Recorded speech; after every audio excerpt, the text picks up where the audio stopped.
Mon travail, en général, sur la lumière et la couleur, c'est d'essayer d'explorer les problèmes de perception et ensuite de les transformer, de les utiliser pour en faire des œuvres.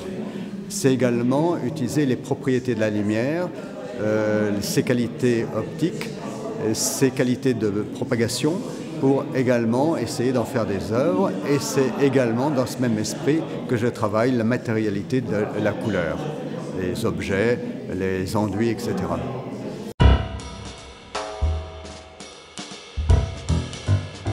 Techniquement, c'était une vraie révolution.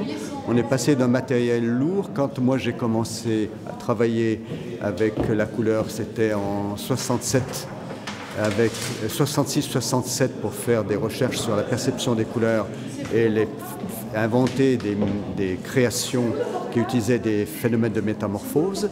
Mais le matériel était lourd, juste le début des transitions avec des thyristors. Et aujourd'hui, on est dans des systèmes qui sont entièrement programmés, donc c'est un matériel extrêmement léger, très souple et très multicolore.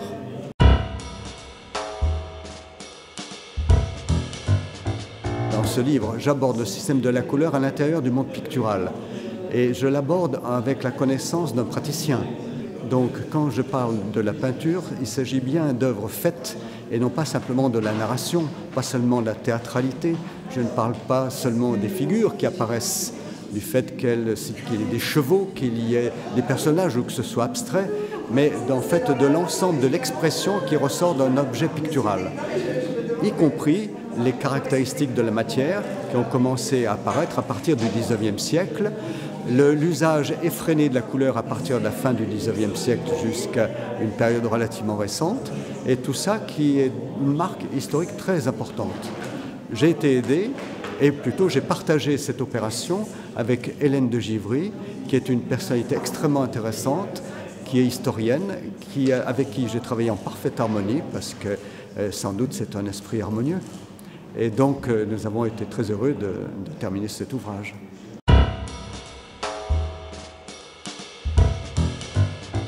Le prix Prisme, c'est une très bonne idée, j'en étais ravi. Je ne savais pas qu'il y avait ce prix, donc j'étais très heureux de découvrir que j'avais été lauréat.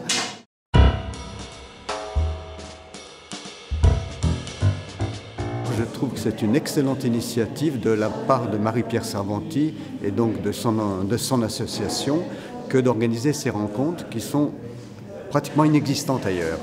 Il y a eu des petits colloques.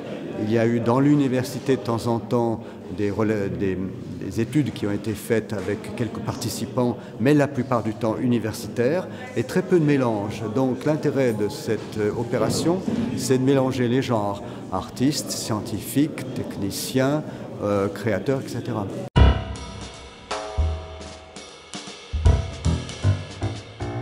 D'abord, le fait que ça se passe à Bordeaux, une ville entièrement nouvelle par rapport à celle que j'ai eue en 67 quand j'étais là dans le cadre du Sigma.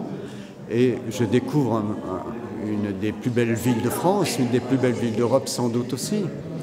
Et c'est bien que, enfin comment dire, il y a comme une sorte de coïncidence heureuse entre le fait que Marie-Pierre Servanti ait fondé cette association sur la lumière et la couleur et le fait qu'à Bordeaux, il y ait cette espèce de renaissance sympathique et lumineuse.